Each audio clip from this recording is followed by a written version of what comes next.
How's it going, virgins? And in today's video I'm going to talk to you about somewhat of a controversial topic in the coaching / training sphere, and that's about main gaining and where a lot of coaches just get it wrong. And main gaining, if you don't know, is rather than eating in a big calorie surplus to build muscle, you eat close to your maintenance, maybe even at your maintenance, to allow you to build muscle whilst keeping your body fat levels down, and you maybe even lose a little bit of body fat in the process. And if you're at a relatively low level of body fat already, you'd pretty much call this like lean bulking, or if you do have a little bit more body weight to lose, you've maybe heard it being called as body recomping, which is where you're obviously trying to primarily lose fat but build muscle in its place at the same time. Obviously there are two different situations and two slightly different words with slightly different meanings, but I'm just going to be talking about the basic fundamental principle of eating at a calorie maintenance to see a substantial change in your physique. Now, main gaining is what I try and advocate for with most of my clients when I'm preaching on social media, and there's a few reasons for that. The main one being you're going to avoid fluctuation, so you're never going to go through periods where you're getting too fat and not happy with your physique,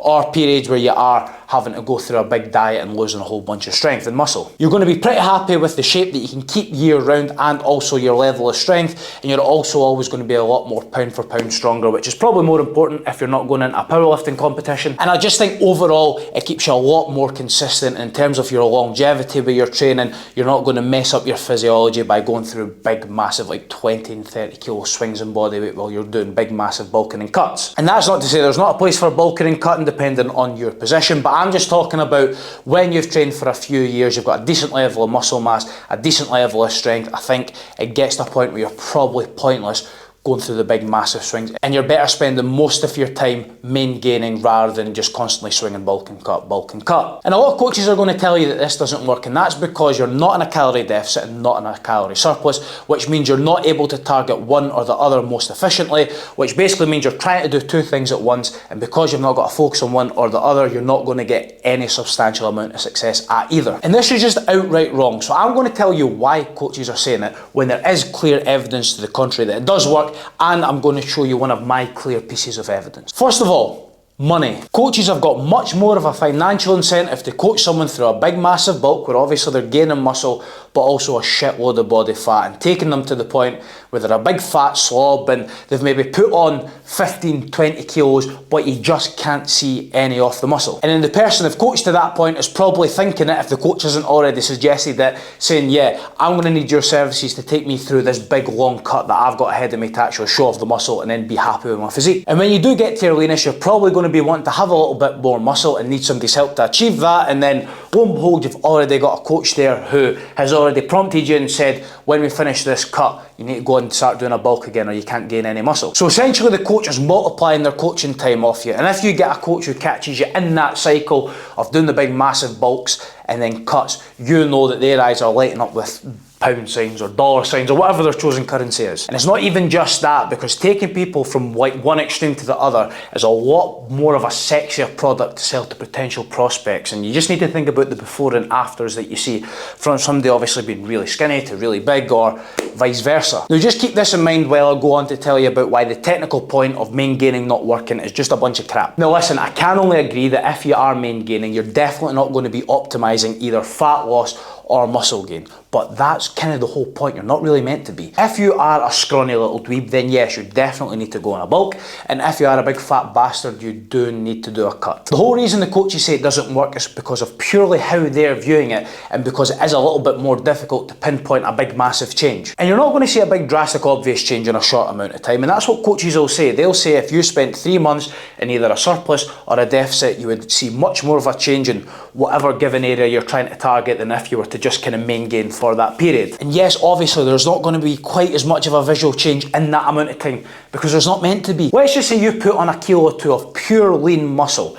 Regardless of what level body fat you are, that will be quite hard to actually see in a picture. There's plenty of times where I look at my clients' progress pictures and they don't really look much different, and they maybe only look slightly leaner, but they're sitting a few kilos heavier, which can only be lean muscle that they've put on. And again, you're not optimizing one or the other, but you are able to do both at the same time, albeit just on a slightly lower scale. And coaches just view it all wrong, because when you main gain, it's always going to be a lot more difficult to actually see visual changes in your pictures unless you give it breathing time. And coaches forget that you've actually got to spend even more time doing the second part of the bulk and cut to get to the end point. So let's just say, for example, you do a cut and get rid of your unwanted body fat. That's obviously going to impair on your ability to build muscle. So you then need to go through the gaining phase, which takes time. Whereas if you main gain properly, you're going to get to the same end point of the amount of muscle you have and body fat you have, just without all the hassle in the middle, because you're going to be constantly in a state of gaining, and at the same time you'll be able to slowly chip away at your body fat, or you'll just be able to keep it at the same level as when you started. And I'm going to give you a perfect example of main gaining working with my client Daniel. I'm going to put his pictures on the screen. I don't know what side he's going to be on the screen here, but one of the sides you're going to see him at the very start when he first started. You're then going to see him in 3 months time, and you're not going to see a drastic change. You can see some muscle's been built and some body fat has been lost, and then you're going to see him in 6 months after he started, where he's just been continuing to build muscle, he's been tightening up his diet, and his body fat's been coming down, and he just looks like a totally different person at that point. So if you're really trying to tell me that main gaining doesn't work, here's somebody with a pretty frigging good physique that he only achieved in 6 months, which is a pretty short amount of time. So again, it's the way that coaches are looking at it, and yes, you will not achieve more of one thing in the same amount of time, but by the time it takes you to do both things, the cut and the gaining phase, you will achieve the same in the same amount of time. I feel like that was a brilliant way to put it, so I really hope that makes sense. And I'm clearly not a bodybuilding coach, so please don't try and say that this is what bodybuilders don't do and that proves me wrong, because they are in an island all to themselves, especially the ones that are ramming umpteen needles in their ass every day, because obviously that's just changing the physiology once again. So please, if you do watch this and you feel like you're somebody who goes through the perennial cycle of bulking and cutting and you're never really fully satisfied with your physique and your level of strength, and you feel like you're maybe sometimes happy with one or not the other, and you always feel like it's a big massive hassle to do either, please try main gaining or lean bulking or recomping or whatever the fucking word you want to put on it, and please believe me, you will see I don't know if you heard that click on my shoulder there. You will enjoy your training more and make the same amount of gains, if not more, in the same amount of time. I've taken far too long to record this video. All the cool stuff is in the description. Social media, link to my 4 weeks free coaching. Make sure you go and get signed up that before it goes away for a little while. I'm going to leave this QR code on the screen here. Who knows what that's for, but go and scan it and find out. Like and subscribe, new videos every Sunday. Catch you in the next one.